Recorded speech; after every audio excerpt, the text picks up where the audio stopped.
Hi, this is Kim Orlando, founder of TravelingMom.com, and I'm in my Royal Caribbean Oasis of the Seas cabin. This is the first time I've ever cruised with my family. I did take a short Disney cruise, I guess it was like a year and a half ago, and liked it okay. It was definitely better than I expected. Perfect thing for families with little kids. But this time I'm traveling with my teen and my tweens on Royal Caribbean's Oasis of the Seas, which is huge. It's like 29,000 square feet or something crazy like that. They have on one deck, on the 8th deck, Central Park. They have a Central Park recreation with 12,000 trees. So that should give you an idea of the enormity of this ship.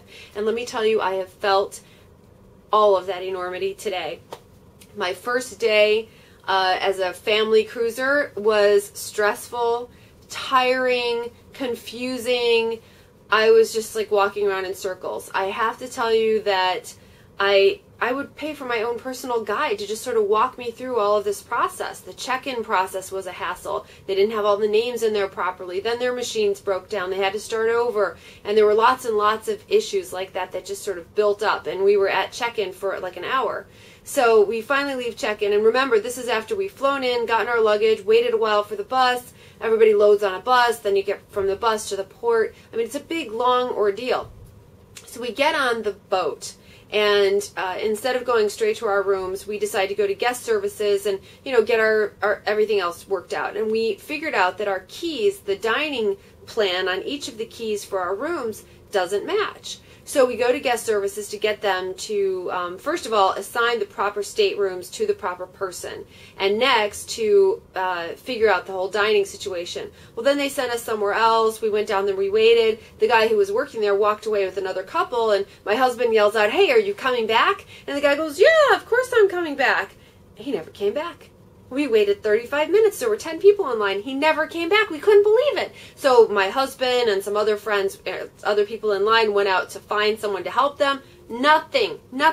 So we leave. I go back up to guest services, and they tell me that nothing can be done for another 35 minutes because for whatever reason, things just shut down at a certain time on this boat.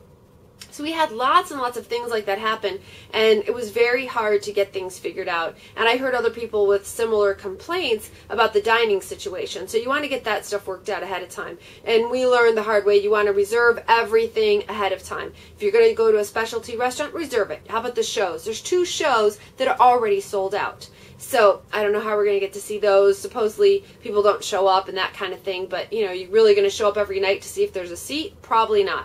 So I'm going to tell you how I navigate this day by day. And I can tell you that right now, and you can probably see, I'm exhausted. I mean, really, really tired. And I've gotten a lot of good advice from people online, but until you've lived this and gone through it, it's just a whole new concept. So this is Kim Orlando. I'm getting ready to just relax and read a book and start a new day tomorrow on the Royal Caribbean Oasis of the Seas.